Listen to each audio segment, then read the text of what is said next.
notre invité politique ce matin, c'est François-Xavier Bellamy. Bonjour. Bonjour. Merci d'être avec nous, député européen, membre des Républicains. On est ensemble pendant 20 minutes pour une interview en partenariat avec la presse régionale représentée par Stéphane Vernet de Ouest-France. Bonjour Stéphane. Bonjour, bonjour. Et on va parler évidemment des législatives. Pour commencer, François-Xavier Bellamy, les Républicains qui obtiennent 61 députés, 64 avec leurs alliés de l'UDI. C'est loin de la centaine que vous aviez jusqu'à maintenant. Est-ce que c'est quand même un bon résultat compte tenu du contexte ou pas ? Je voudrais commencer par dire mon admiration à tous les collègues qui ont été réélus ou élus dans cette élection qui est incroyablement difficile. Bien sûr, on partait d'un contexte de crise qui est toujours d'actualité pour notre famille politique. On sait qu'aujourd'hui, on aura tout à reconstruire, mais grâce à eux, grâce à ceux qui ont mené cette bataille, grâce à ceux qui ont gagné, parfois aussi à ceux qui ont malheureusement perdu ce combat compliqué, eh bien, grâce à chacun d'entre eux, nous avons aujourd'hui la possibilité de peser dans la vie démocratique d'une manière absolument inédite, et nous avons l'espoir de reconstruire cette famille politique dont je crois la France a certainement plus besoin que jamais au cours des années qui viendront. Et on va reparler de la reconstruction, mais donc vous êtes satisfait, 61 députés, vous dites c'est un bon groupe. Non, c'est évidemment la mesure de cette crise que notre famille politique traverse. C'est une certitude.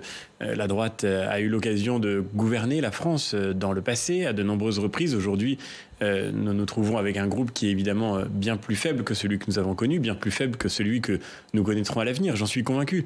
Mais ce que je dis, c'est que nous sommes encore là et qu'il va falloir faire avec la droite, que la droite a l'occasion de peser dans le débat et qu'elle aura cette possibilité grâce au courage de ceux qui l'ont emporté. Et je tiens à le dire quand même, c'est très important.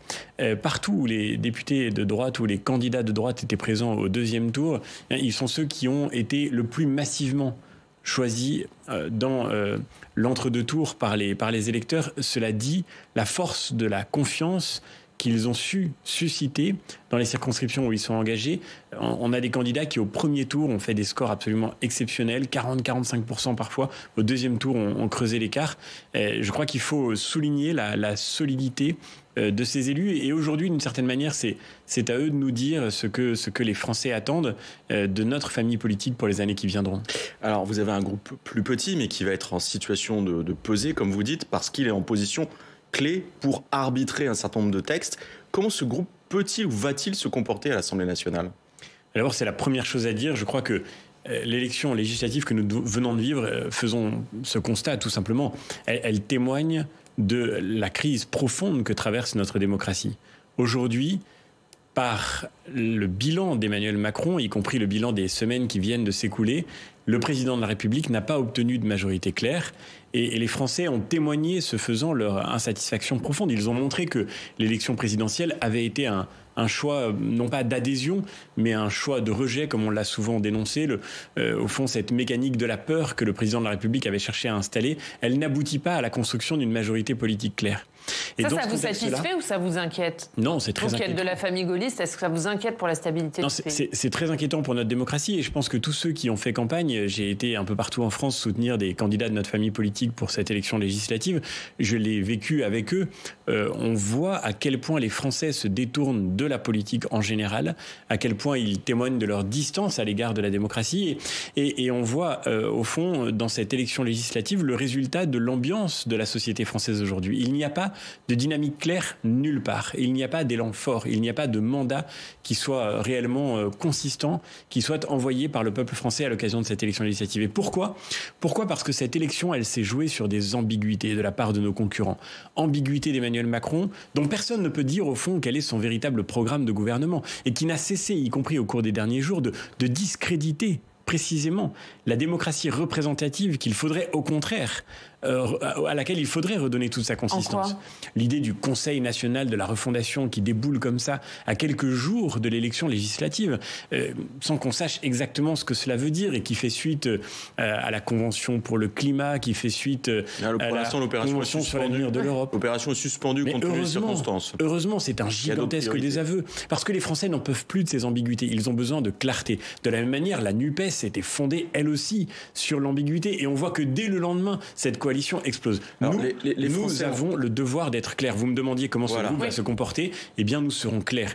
Nous sommes dans l'opposition à Emmanuel Macron. Nous restons dans l'opposition à Emmanuel Macron, comme l'a rappelé hier le Conseil stratégique du parti. Concrètement, ça se traduit par quoi ? Une opposition systématique ou une opposition constructive, c'est pas la même chose. Vous avez le ministre Clément Beaune qui a eu une bonne formule, qui dit les Français nous ont livré un meuble en kit, mais sans nous donner le mode d'emploi.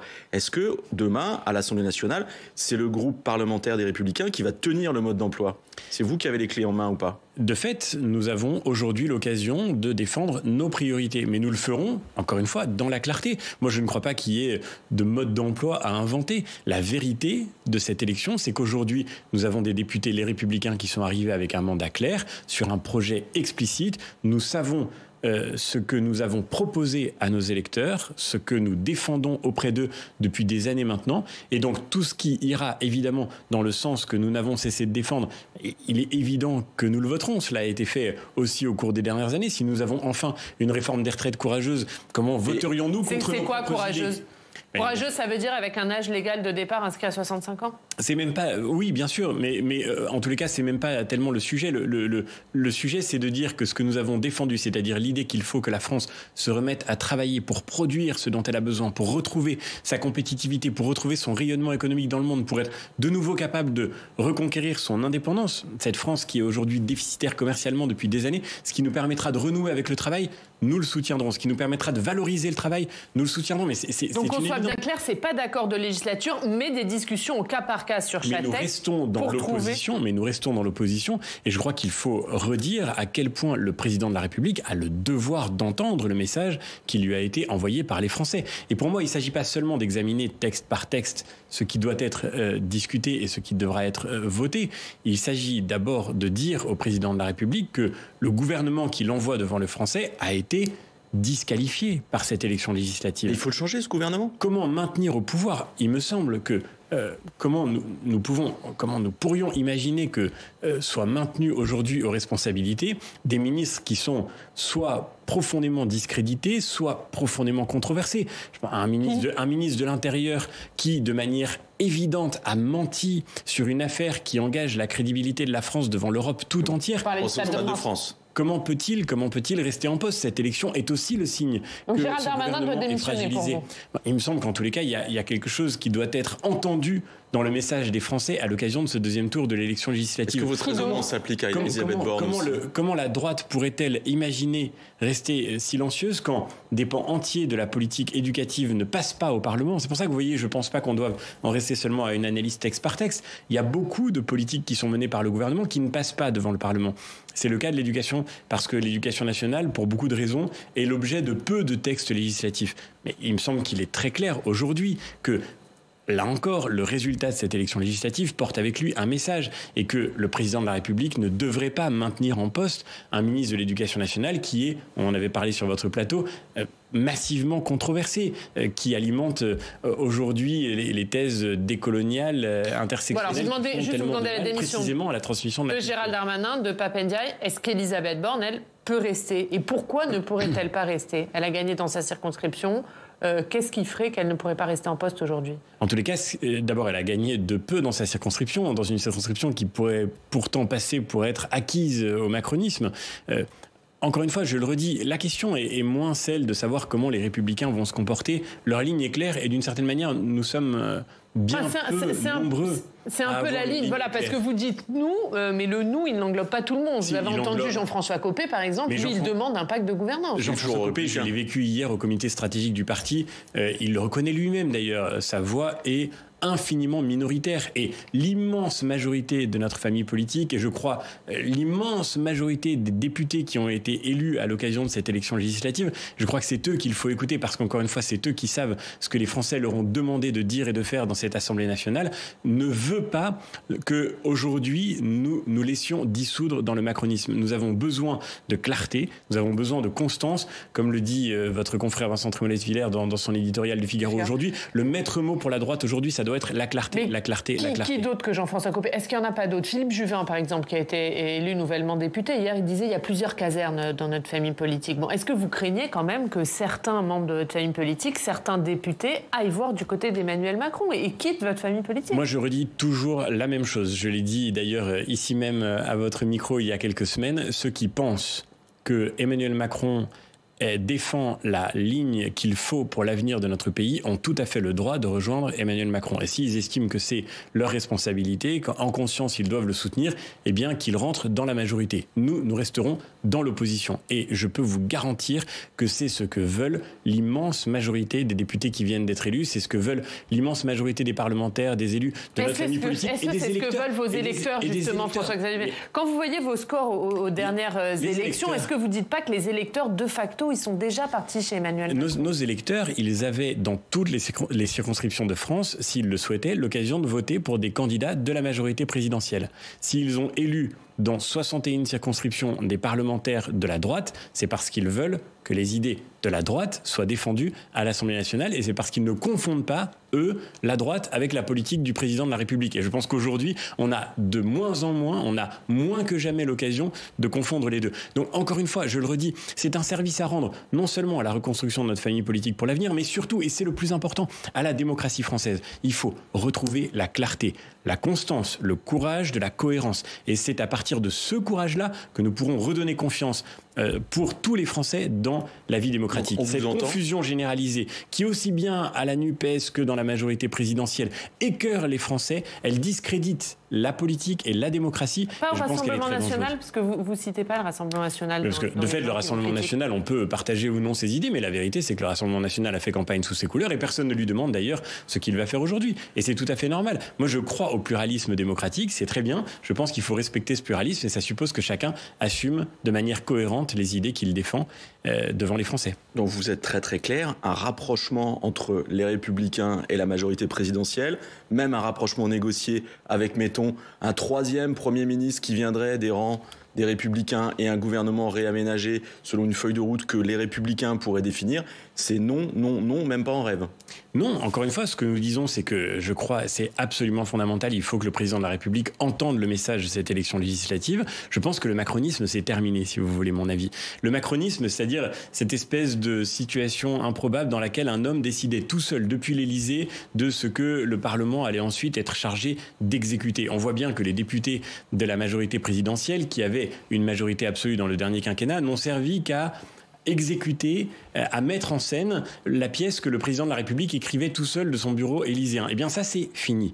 Et tant mieux d'une certaine manière. Je pense qu'on va redécouvrir qu'il y a un Parlement dans ce pays. Alors, et que ce Parlement est là pour représenter les Français. Une dernière précision compte tenu sur la clarification, la fin des ambiguïtés.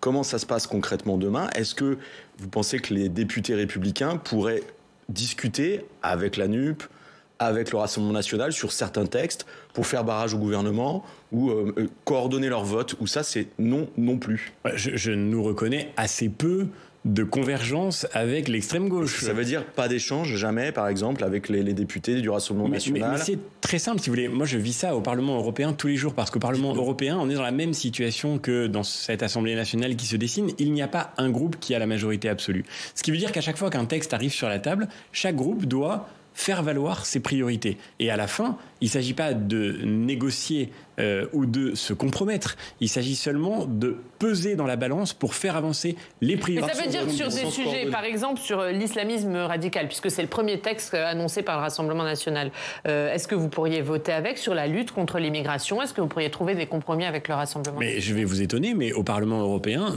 il nous arrive de voter des amendements que dépose le Rassemblement national. Si le Rassemblement national dépose un amendement qui dit que la Turquie ne doit pas rentrer dans l'Union européenne et qu'il faut mettre fin aux négociations d'adhésion de la Turquie avec l'Union européenne, nous votons cet amendement. Et si nous déposons un amendement en ce sens, j'espère qu'ils ont la cohérence de le faire. Mais c'est des amendements, ou est-ce que vous pourriez aller jusqu'à travailler à des textes communs avec eux? Mais encore une fois, il ne s'agit pas de... Nous aussi, nous proposerons nos textes. Et je pense que ce sera très important de regarder comment la majorité de la République En Marche, d'ailleurs, se comporte lorsque nous aurons l'occasion de mettre sur la table de l'Assemblée nationale des textes qui viendront justement réhabiliter le travail, des textes qui permettront de mieux lutter contre l'immigration illégale, des textes qui nous conduiront à garantir justement que la France soit capable de retrouver sa compétitivité. Eh bien, nous verrons dans ces moments-là ce que la République En Marche fera. la balle est dans le camp aujourd'hui de ce groupe, parce que je crois que tout le monde l'a remarqué, il n'a pas la majorité absolue. Au fond, nous sommes dans une assemblée où tout le monde est minoritaire, mais c'est la plus forte minorité, d'une certaine manière, celle du président de la République. Et donc, la question qui se pose aujourd'hui, c'est de savoir comment le président de la République et comment son groupe entendent le message de cette élection législative. C'est au fond d'eux que nous attendons aujourd'hui d'abord cette capacité de prendre en compte ce que les Français ont dit à l'occasion de cette élection. Un dernier mot juste sur l'Assemblée, après on va parler de l'avenir de votre famille politique. La gauche envisage de déposer une motion de censure commune. Est-ce que les Républicains doivent la voter ?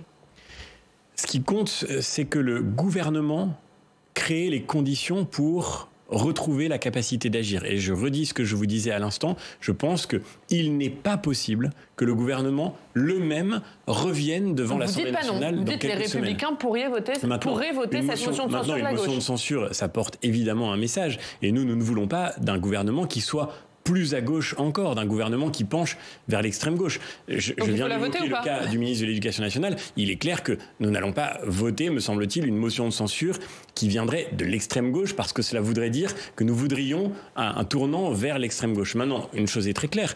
Est-ce que la droite pourrait réfléchir à déposer sa propre motion de censure ou pas ? Une chose est très claire, et je crois qu'il faut que ce soit aujourd'hui exprimé. Si le gouvernement, comme c'est la tradition, il n'en a pas l'obligation, mais c'est la tradition, si le gouvernement demandait la confiance de l'Assemblée nationale, il me semble qu'il ne serait pas possible aujourd'hui que la droite vote la confiance à ce gouvernement. Encore une fois, je le redis, nous sommes dans l'opposition. Le gouvernement doit montrer qu'il a compris ce que les Français avaient dit. Mais qu'est-ce qu'elle doit faire ? Elle doit s'abstenir ou elle doit voter contre ? De fait, je ne suis pas sûr, et ce sera sans doute un signe de faiblesse, mais malheureusement, ce signe de faiblesse est lié à toutes les fragilités dont ce quinquennat hérite. Je ne suis pas sûr que le gouvernement soit aujourd'hui en mesure de voter la confiance. Mais pour vous, il ne la demandera pas ? Je crois qu'il ne le fera pas, parce que malheureusement, je ne suis pas sûr qu'il ait les moyens de l'obtenir. Est-ce que tout ça peut se terminer autrement que par une dissolution de l'Assemblée nationale à terme, selon vous ? Je n'en suis pas sûr. Encore une fois, je vous le redis, moi je suis d'un Parlement, je travaille tous les jours dans un Parlement où il n'y a pas de majorité absolue. Ça ne veut pas dire que ça ne fonctionne pas. Ça veut dire au contraire que d'une certaine façon, dans ce contexte-là, eh bien, le Parlement pèse vraiment. Et moi, ce que j'espère, ce que je crois, c'est que dans ce Parlement, nous aurons les moyens de faire entendre les préoccupations des Français. Vous êtes parlementaire européen. Que vous disent vos petits camarades de Strasbourg et de Bruxelles sur ce qui nous arrive en France aujourd'hui ? Ça les inquiète ou ils trouvent ça normal ? Ça les amuse ? Non, ça les amuse pas. Je crois que l'Europe prend très au sérieux la crise que traverse la France aujourd'hui. On se représente souvent Emmanuel Macron comme une sorte de grand leader européen, mais la vérité, c'est qu'aujourd'hui, pour nos partenaires européens, la France est un pays qui traverse une crise très profonde. Cette crise, nous la connaissons, elle se matérialise dans des indicateurs comme notre déficit budgétaire, notre déficit commercial. Au fond, nous voyons bien le décrochage économique de la France, mais ce décrochage, il est surtout l'indice d'une forme de crise intérieure. J'en suis pour ma part convaincu. Je pense que la crise éducative que traverse notre pays est sans aucun doute ce qu'il y a de plus préoccupant pour notre avenir. Et là encore, c'est une situation qui caractérise, qui singularise malheureusement notre pays dans l'espace européen. Quand nous arrivons dernier de toute l'Union européenne pour l'apprentissage des mathématiques, quand nous voyons ce qui est en train de se passer en ce moment même autour du baccalauréat, je me permets d'en dire un mot parce qu'en ce moment, j'entends remonter de tous les collègues que je connais des alertes très préoccupées sur le trucage des notes du bac. Le trucage. C'est-à-dire que les notes du baccalauréat qui sont attribuées par des professeurs qui sont qualifiés, constitués comme un jury universitaire pour délivrer le premier grade universitaire, ces notes qui devraient être normalement respectées par l'institution, elles sont aujourd'hui faussées. Dans beaucoup d'académies, les notes sont remontées de 1, de 2, parfois de 3 points. Elles sont recorrigées derrière, remontées derrière. Et d'ailleurs, certains de vos confrères chez Libération, par exemple, en ont fait l'occasion d'une investigation poussée parce qu'il y a là une espèce de mensonge absolument dramatique. On ment à une génération tout entière en lui faisant croire qu'elle a le niveau pour aller vers les études supérieures, alors même que nous n'avons pas réussi à leur transmettre des savoirs pourtant fondamentaux. Bien, cette situation, elle est regardée avec inquiétude par nos partenaires européens, et je crois que ce que parfois je vis le plus douloureusement à Bruxelles et à Strasbourg, c'est le regard d'inquiétude, effectivement, d'anxiété, parfois même une forme de compassion que nos partenaires européens portent sur la France. J'espère que nous retrouverons notre fierté et notre rayonnement dans le débat européen, et ça, c'est aussi un enjeu des années qui viennent. Sur l'avenir de votre parti, François-Xavier Bellamy, Christian Jacob va quitter la tête des Républicains. Il a annoncé, est-ce que vous êtes candidat à sa succession ? Moi, je ne laisserai pas notre famille politique tomber dans la confusion, dans l'ambiguïté. Donc, je prendrai toutes mes responsabilités. Nous verrons bien qui sera candidat. Non, je dis que nous verrons bien qui sera candidat.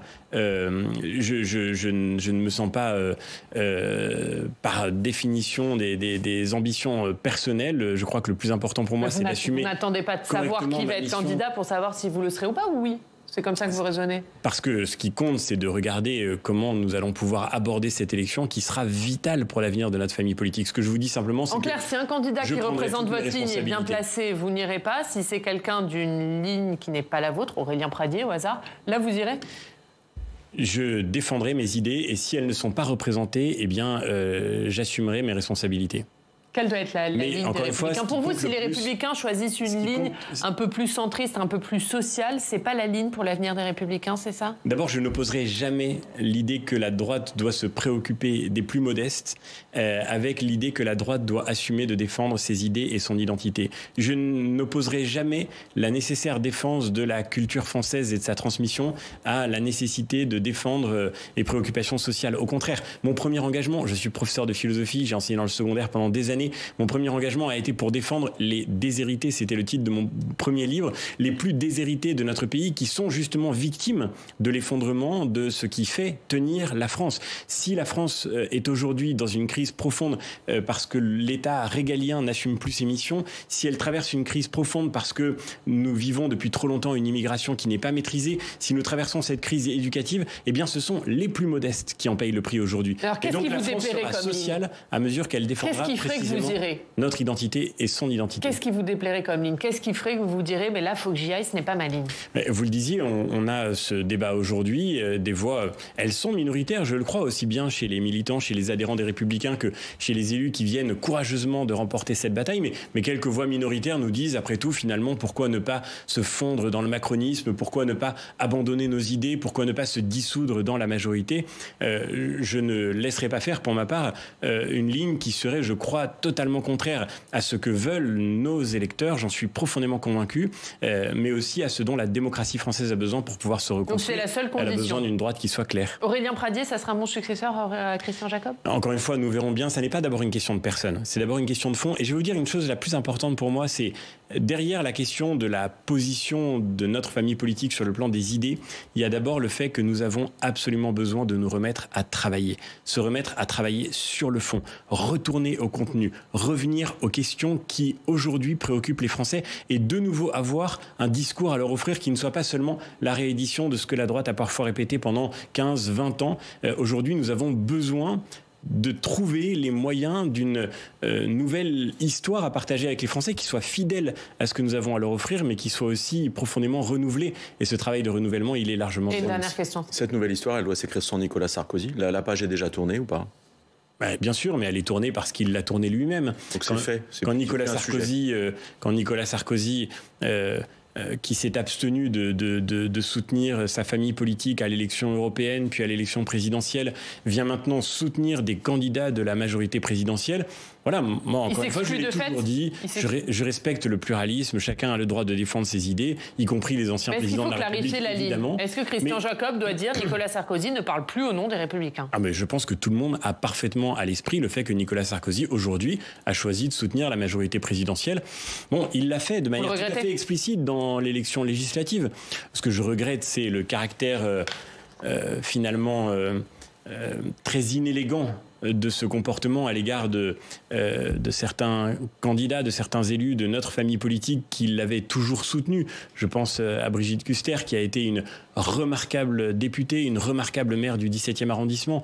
Voilà, je crois qu'il y avait quelque chose d'assez peu élégant dans le comportement de l'ancien président de la République. Mais encore une fois, chacun fait ses choix et les choix que chacun fait doivent être respectés. Ils ont au moins aujourd'hui le mérite de la clarté. Merci François-Xavier Bellamy. Merci beaucoup d'avoir été notre invité ce matin. On regarde la une de Ouest France, Stéphane, législative. Le jour d'après, c'est à la une de votre journal. Merci beaucoup.